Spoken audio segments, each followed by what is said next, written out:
Money, no problem. Yeah. You have all the money. No problem. Pay cash. Sí. Yeah, how is that even possible? Man, I'm tired of paying this gas prices. Aren't you guys tired too? This video has bad choices, expensive problems, and people making life harder than it needs to be. All right, so you want to go from your Cadillac Escalade, the 2023 Cadillac Escalade with 510,000 miles into a new Sequoia. Dile, dinero no hay problema.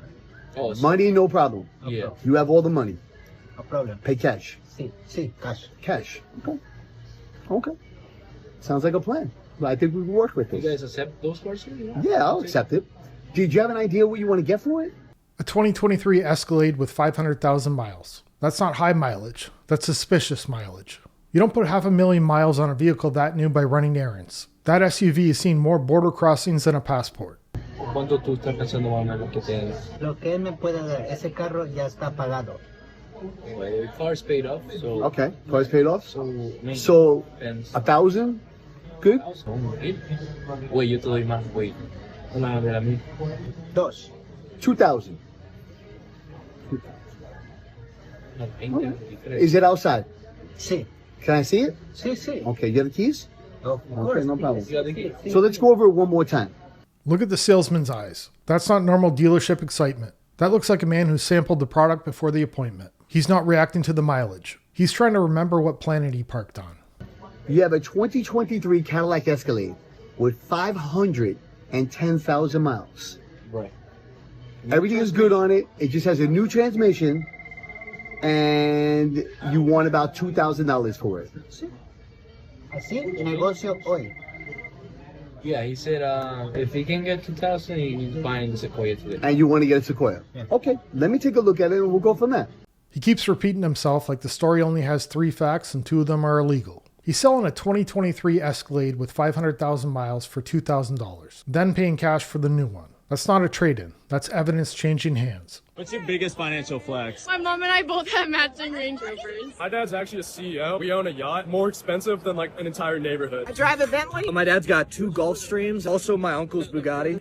Right there. My dad is the chief of radiology, makes over $1 million a year. Having my dad's credit card when I went to TCU. I probably rocked up like $50K a year. Taylor Swift is my 5th cousin. Dad's the biggest liver surgeon in the world. My parents live in New Zealand. We have houses in Eastern Europe as well. My cousin made the meta glasses. He created them. The question was about financial flexes. Somehow the answers turned into a Father's Day tribute. There's nothing wrong with having help, but if your biggest achievement is my dad has money, that's not a flex. That's just great work choosing parents. I heard some people back there going, how do you even do that? So I got to come up here and take a look. And yeah, how is that even possible?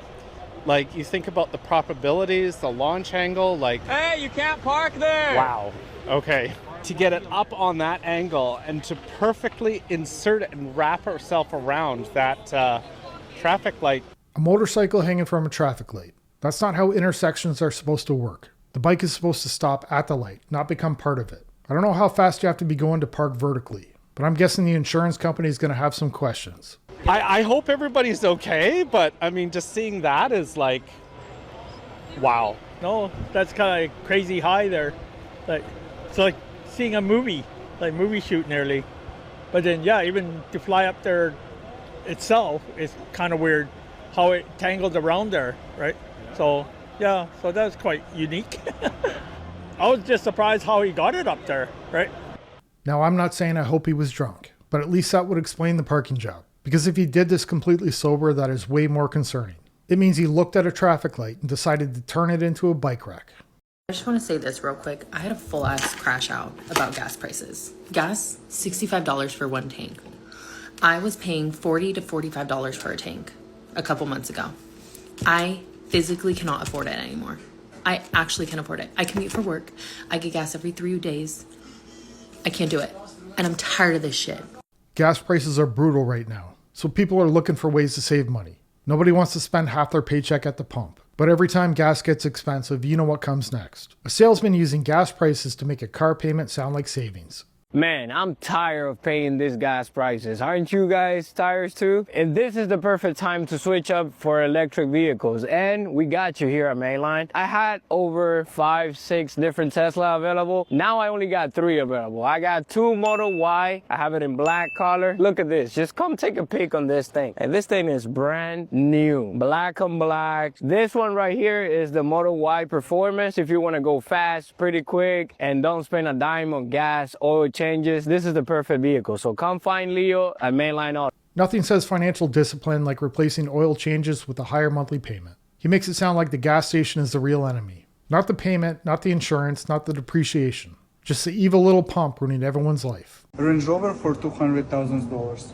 Door handles like a fridge. Nice seats. Seats like not even Honda Civic 2004, guys. Here's the sound.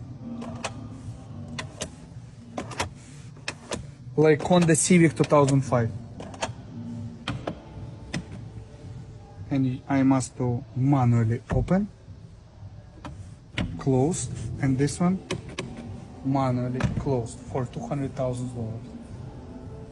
Range Rovers are funny because they look expensive in every possible way. Expensive to buy, expensive to insure, expensive to fix, and somehow still not built like they know that. You're paying luxury money for a vehicle that dresses rich and acts cheap. We could do like 10,000. That was your limit. I'll do 10. Oh! I'll do 10. $10,000 coin flip. You have my word. I'll wire you today. Yeah, same. Tails. What is it? Heads. Boom! No!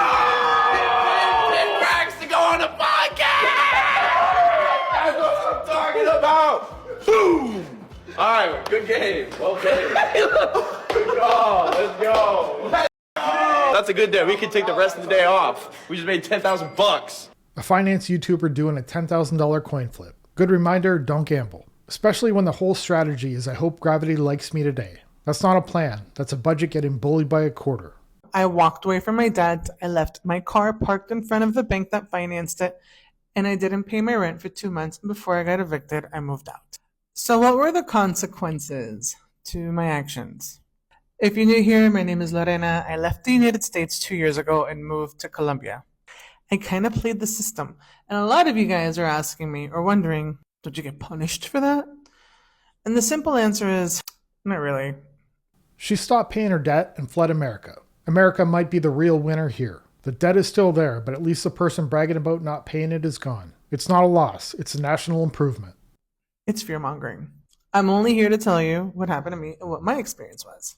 So let's start with the credit card debt. What happened? Nothing. They just reported me to the credit bureau. They eventually charged it off. It went to collections, and that's where it's at. And in about 3-4 more years, it'll disappear from my credit because that's how the rules work.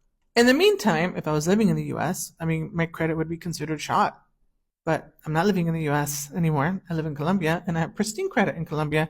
And the credit that I have in the United States doesn't matter here because credit scores are an American sham. I kind of feel bad for Colombia. They didn't ask for this. One day they're just minding their own business. Next thing you know, a woman who treats debt like a suggestion shows up with a suitcase. So, yeah, and frankly, by the time I chose to walk away from my debt, I had already been late on several payments because the minimums were so high and these credit card companies were unwilling to work with me.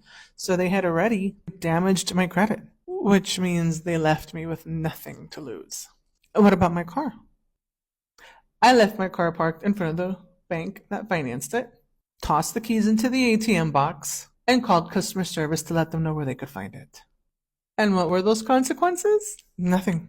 All I got were a bunch of letters. She says there were no consequences. Interesting thing to say from someone who left the country to avoid them. Apparently consequences don't count if you're far enough away. That's not how debt works. That's how toddlers play hide and seek. Just because you covered your eyes doesn't mean the problem disappeared. That I owed them this, I owed them for towing, I owed them for blah, blah, blah. I was like, no. Go argue with your mama. Because I'm not paying rent. And then came the letters saying that if you don't pay this, hurt your credit, and it's going to go to collections. Which I was like, everything's in collections. Might as well put it in there. Again, in 7 years, it ain't going to matter. And then my rent. I didn't pay that for 2 months. But here's the thing. I didn't have a landlord. I didn't have an actual person I was paying my rent to. And she's proud of this. That's the crazy part. She borrowed money, didn't pay it back, left the country. And now she's acting like she hacked the system. That's not beating the system. That's why everyone else pays higher interest rates. My building was owned by a property management firm that owned 400 other properties in the United States. I didn't pay my rent for 2 months, packed all my shit, and left the keys on the counter. Before they could file an eviction, I was gone. And about a month later, I received a letter from their lawyers. And I remember opening that and being like, oh, this is going to be fun. And the letter simply said, tenant vacated the property and that all is fine. It didn't request that I pay back previous rent, but if it had, I wasn't going to pay it. The landlord gets hit too. 2 months unpaid, no warning, no shame. And she tells the story like this is strategy. That's not a loophole. That's just making other people pay for your exit. They could stick that shit in collections as well. Throw it into the collections party. To the theory of consequences, that didn't show up. Not that way. And that's my story. She says the theory of consequences didn't show up. No, it showed up. She just changed the address before it got there. That's the part she keeps missing. Leaving doesn't mean the problem disappeared. It just means she's confusing distance with innocence. That's it for this one. Thanks for watching. I'll see you in the next one. Bye.